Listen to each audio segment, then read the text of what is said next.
Wow, they turned the microphone on for me. That was really nice. You know, Rabbi Yedwab got an applause for being healthy, and I think it was well received. You applauded some of the music. I'm expecting a standing ovation. What a night. Now, I have an interesting question. How many of you live on the other side of Woodward? How many of you in this place here live on the other side of Woodward? Raise your hands. I live on the other side of Woodward. I want you to know. So tonight, it wasn't easy to come across Woodward. The people are lined up. The cars are parked. And I always find the Dream Cruise an interesting moment, especially when I have a wedding someplace. I could sit there for an hour waiting for crossing of Woodward.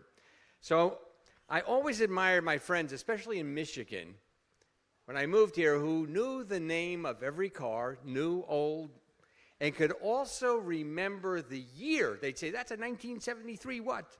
And another 42 whatever. And they're driving on the streets tonight, and it's really exciting. So tonight, I'm going to focus on memory. I'm going to focus on names. But most important, I'm going to focus on remembering numbers. Now, when I was a kid, a few years ago, there were numbers when we were a little bit, well, the right age right there, that kids had to remember. My first number was my home address. How many of you had that as a first? Come on. In case I was lost, my mother told me. And the police ask you where you live. Tell them your address and you'll be a star, and they're going to bring you home. Next, I learned my phone number. Over the years, new numbers were added and filed, I believe, under different headings in my brain. I needed the work numbers for my parents. Our family on Shabbat, Friday evening, always called my grandparents who were living out of state. And so hearing their numbers over and over again, I kind of learned them. Remember the old person-to-person phone calls? You heard a voice, you hung up, and then you called back. If you have no idea what I'm talking about right now, find someone 65 years of age or older, and they will explain this phenomenon to you. We were accustomed to remember numbers. We added a friend, a wife, a husband, and that list of numbers we could quote grew and grew and grew. Then there was an explosion that reached its peak with this item right here, cell phones, capable of storing so many numbers. In an instant, our minds emptied of most of the numbers that we knew. And who could remember 10 digits when they added area codes? The miracle went even further. Imagine numbers that were not our phone numbers were stored in places on our telephones. Now, there are a few numbers that I still remember. I remember my own cell phone. I remember my home phone number. No one ever calls that number unless it's somebody who wants to sell me something from somewhere, and it comes in with the word spam. I know my office number. I actually know my wife's phone number herself. Why? Because I have to type it on the pad when I go to stores to receive favored customer status. You're getting this. I do recall my social security number. My wife's birthday, it comes 3 days before mine, and my anniversary, if not the year of our marriage.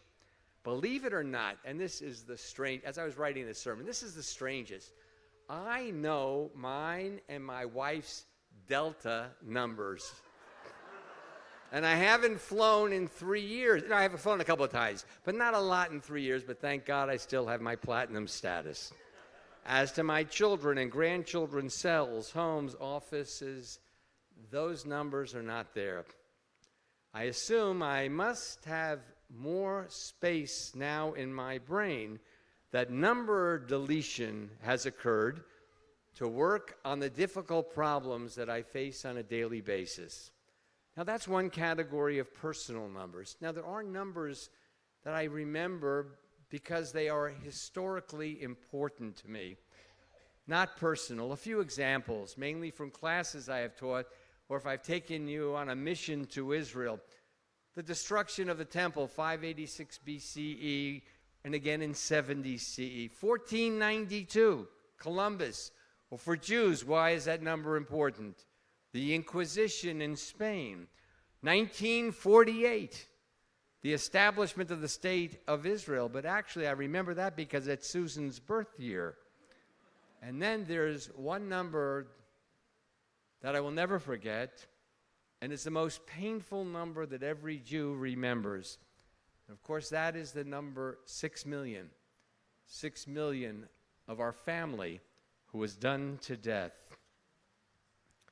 Looking at this congregation tonight, and although we have people of every age, if you're not yet the average age of this group, know you're going to get there. So some of this will happen to you. In fact, as we age, our ability to remember numbers, in fact, everything else is diminished, and it's very natural. When I can't recall a name and someone walks up to me, I used to say I was great at remembering names, but now that I am older, it's a bit more difficult. And then, as my colleague, Rabbi M. Robert Syme of blessed memory, he would turn to the person and say, "Help me." And the inquisitor had a decision to make. I'm often surprised when I meet with a family prior to a funeral, and I find that there is one person in the family who recalls every date, birthday, anniversary, and yahrzeit, and they become, by default, the family historian. Now, I'm going to share with you now the one number that I want to remember until I take my last breath on earth. And no, it will not be a lottery number that provided millions. You have to buy a ticket. By way of explanation, if you know the Hebrew alphabet, every letter has a number. An aleph is number 1, a beit, number 2, a gimel, number 3. I want to share with you that there's one word that we should always keep in the forefront of our minds and imaginations. The word for life, chai, is represented by 2 letters. The letter yud, which is what? 10, and the letter chet, which is 8. Chet, 8, yud, 10. The number 18 is the number I hope we all recall. Have you ever received or given a gift that has 18 included in the number? Even when I am requested to donate to a charity, even those that are not Jewish, I find myself giving a gift of 18-something. They write down, you can give a gift of 25, you can give a gift of 50, you can give a gift of 75.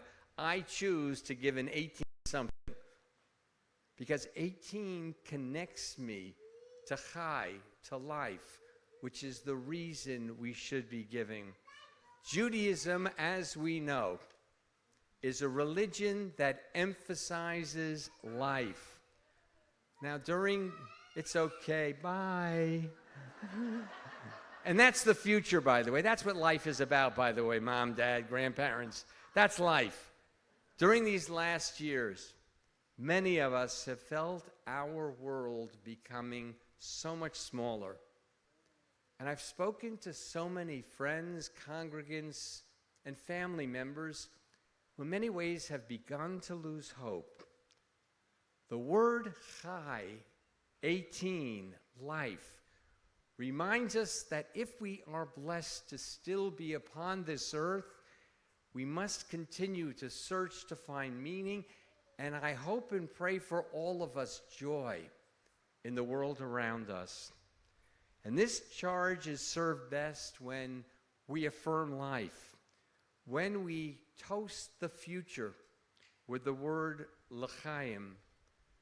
There are many things with the passage of years that I know I will forget.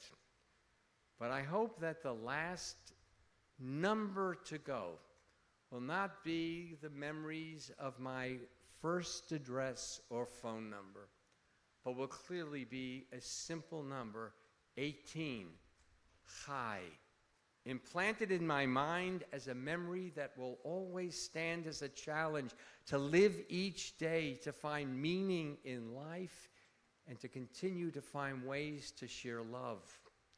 For 18 is easily transformed as we do at a simcha. What do we say? L'chaim, to life. We praise the future. We toast the future. We toast those that we love. And so, don't feel bad about the numbers or things you've forgotten. You can always turn to a friend and say, help me. But feel encouraged to reach out with life, with l'chaim, to all of those around you.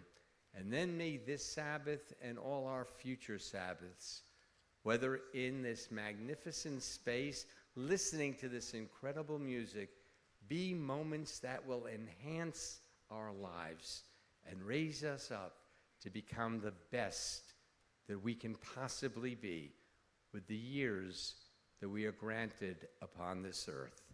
Shabbat Shalom.